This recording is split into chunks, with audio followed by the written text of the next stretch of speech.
8일 토요일 아침, 오늘 우리가 함께 나눌 말씀은 누가복음 9장 37절에서 56절 말씀입니다. 오늘 본문은 변화산 사건 이후에 벌어진 일을 기록하고 있습니다. 예수님께서 산에서 기도하셨을 때 용모가 변화되고 옷이 휘어져 광채가 났던 사건 이후 예수님께서 산에서 내려오실 때에 큰 무리가 예수님을 맞이하게 됩니다. 37절을 보면은 이튿날 산에서 내려오시니 큰 무리가 맞을세라고 전하는데요. 하루 그곳에서 기도하시며 시간을 보내신 주님께서 다음날 내려오실 때에 많은 무리들이 주님을 기다리고 있었습니다. 그중 특별히 주님을 기다리고 있었던 사람이 있었는데요. 38절 39절을 보면은 이렇게 전하고 있습니다.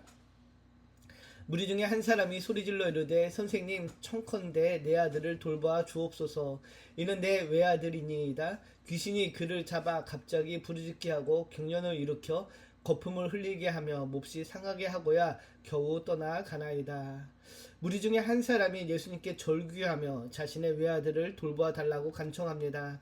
그리고 그 아들의 몸 상태를 예수님께 구하는데요. 귀신으로 인해 그 아들은 자신의 몸을 스스로 제어할 수 없는 상태로 살아가고 있었습니다. 귀신이 그 아들의 몸을 제어할 때에는 경련을 일으키고 몸이 상하곤 하였던 것이죠.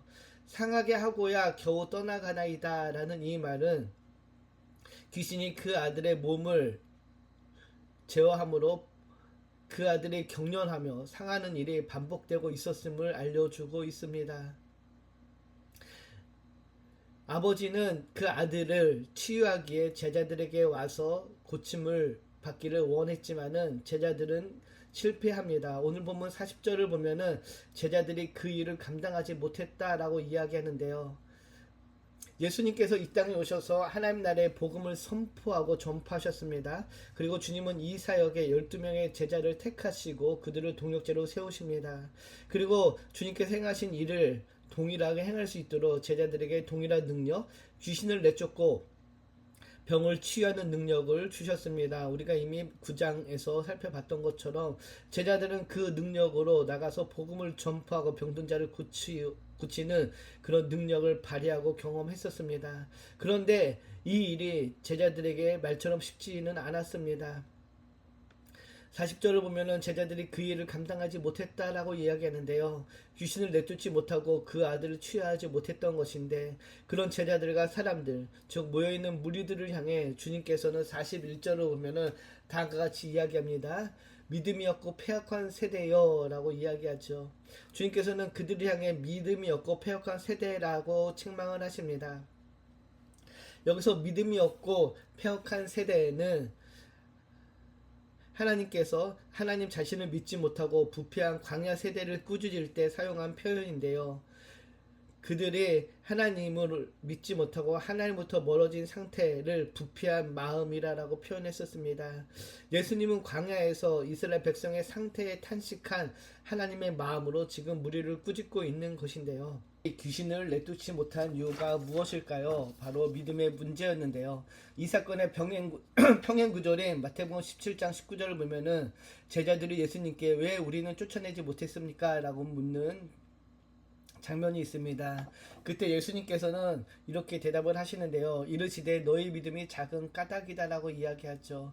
믿음이 작은 까닭이다라고 말씀해 주셨습니다. 또 마가복음에서는 기도 외에는 다른 것으로 이런 종류가 나갈 수 없다라고 말씀을 하시는데요. 마태와 마가의 기록을 종합해 보면은 믿음의 기도가 없었기 때문에 제자들은 능히 이 일을 수행하지 못했던 것입니다. 제자들은 주님으로부터 이미 그 능력을 받았지만은 믿음의 기도가 부족해서 그 능력을 발휘하지 못했던 것입니다. 그런데 한 사람의 아들이 고침을 받지 못했던 이유가 제자들의 믿음만 부족했기 때문은 아니었습니다.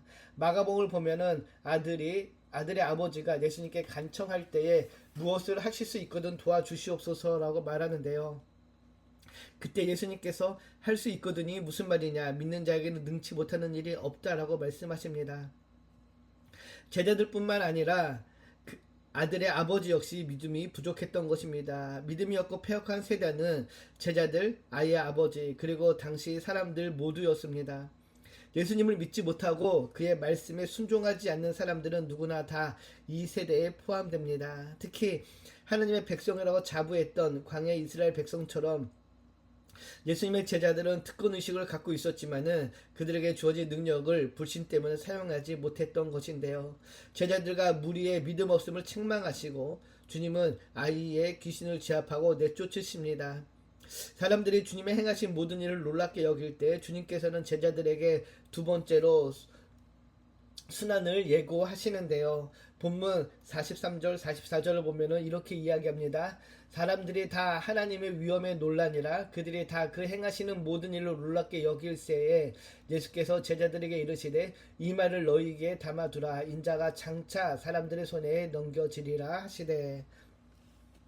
영광의 산을 내려온 후 주님은 다시 제자들에게 두 번째로 순환을 예고하십니다.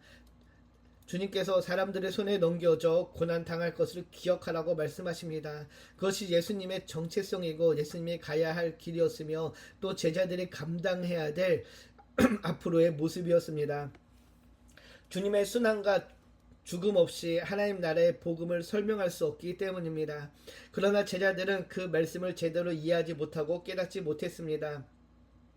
물론 그 의미를 숨기셨기 때문에 그럴 수도 있는데요. 그러나 제자들은 그 의미를 묻기도 두려워합니다. 45절을 보면은 그들이 이 말씀을 알지 못하니 이는 그들로 깨닫지 못하게 숨긴 바 되었습니다. 또 그들은 이 말씀을 묻기도 두려워하더라.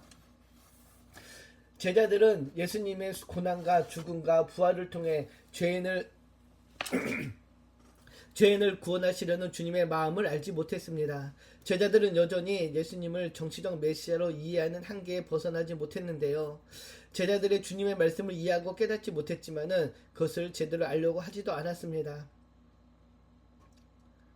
그들은 무엇을 두려워했을까요? 자신들이 생각하고 기대했던 메시아와 다른 모습, 그 진실을 알게 되는 것이 아마 두려웠을 수도 있습니다. 이런 제자들의 어리석음이 바로 뒤어 나오는 사건에 적나라하게 드러나는데요. 46절에서 48절을 보면은 제자 중에 누가 크냐 하는 변론이 일어났다라고 이야기합니다. 주님은 자신의 죽음을 가르치시며 순환을 예고했지만 제자들은 그 상황 속에서 누가 크냐라는 논쟁을 벌이게 됩니다. 예수님으로부터 순환 예고를 들었음에도 제자들은 정치적 메시아가 이를 왕국을 꿈꾸었으며 그 왕국에서 누가 높은 자리를 차지하려는 마음으로 서로 누가 큰지를 두고 논쟁을 벌이는 그런 어리석은 한심한 모습을 보이고 있는데요. 아직도 제자들의 마음은 주님보다 세상에 있었습니다. 바로 나 중심의 인간적인 모습인데요. 변화되지 못한 사람에게 나타나는 행동입니다. 이런 제자들의 행동을 보신 주님께서는 이들의 잘못된 생각을 깨우쳐 주시기 위해 어린아이 하나를 옆에 세우시고 말씀하시는데요. 47절을 보면은 예수께서 그 마음에 변론하는 것을 아시고 어린아이 하나를 데려다가 자기 곁에 세우시고 그들에게 이르시되 누구든지 내 이름으로 이런 어린아이를 영접하면 곧 나를 영접하며 또 누구든지 나를 영접하면 곧 나를 보내신 이를 영접함이라. 너희 모든 사람 중에 가장 작은 그가 큰 자니라. 주님께서는 가장 작은 그가 큰 자라고 이야기하고 계십니다. 예수님께서는 역설의 진리를 알려주시는데요. 어린아이를 영접함이 주님을 영접함이고 주님을 영접함이 곧 주님을 이 땅에 보내신 하나님을 영접함이라 말씀하셨습니다. 우리가 믿는 이 신앙, 기독교라는 이 신앙은 역설의 종교 신앙입니다. 세상에 남을 죽여 내가 올라서는 그런 세상이라면은 하나님 나라는 나를 죽여서 남을 섬기고 올리는 나라입니다. 스스로 가장 작은 자로 여기고 남을 섬기면은 가장 큰 자로 대접받는 나라가 바로 하나님 나라라는 것이죠. 이 역사의 진리를 깨닫고 자리 다툼을 하지 말라는 것이 오늘 주님의 말씀입니다. 높여지려고 하는 사람은 자신보다 부족하고 생각하는 사람을 잘 섬기지 않습니다. 그 사람은 주님을 영접하지 않은 사람이나 다름없다라는 것이죠. 높여지려고 할수록 인생은 허무해지고 비참해진다라는 것을 오늘 본문을 통해 알려주고 있습니다. 이 땅에서의 인생은 금방 지나갑니다. 짧은 인생을 권력과 명예를 위해 사람들과 다투는 것은 인생의 참 가치를 모르는 것입니다. 믿음이 없는 폐역한 세대에 자신보다 부족하다고 생각하는 사람을 영접하는 작은 자로 살아가기를 주님께서 말씀하고 계신 것입니다. 주님께서는 제자들에게 모든 사람 중에 가장 작은 그가 큰 자라고 말씀하시므로 오늘도 우리에게 가장 작은 자로 살아갈 것을 이야기합니다. 그 작은 자는 나를 내려놓고 나를 포기하고 주님의 뜻 가운데 사람을 섬기며 세상을 섬기며 주의 교회를 섬기는 사람입니다. 바라기는 오늘도 우리는 가장 작은 자로 살아가는 모두가 되기를 주님의 이름으로 축복합니다. 기도하겠습니다. 하나님 아버지, 오늘도 우리가 말씀을 나누고 묵상하며 주님을 생각하게 하심을 감사합니다. 오늘도 우리에 있는 모든 삶의 자리에서 믿음이 없고 폐역한 세대가 되지 않도록 날마다 하나님의 말씀을 묵상하고 우리의 마음에 새기며 그 말씀대로 살아가는 힘을 우리에게 주시옵소서. 특별히 이 세상을 살아가는 동안 가장 작은 자로 살아가기를 소망합니다. 나를 내려놓고 나를 포기하며 이 세상 속에 있는 하나님의 사람들을 섬기며 주의 교회를 섬기며 주님의 뜻을 이뤄가는 주의 자녀, 주의 백성 되게 하여 주시옵소서. 오늘도 작은 자로 살아가기를 소망하며 우리를 구원하신 예수님의 이름으로 감사하며 기도드립니다. 아멘.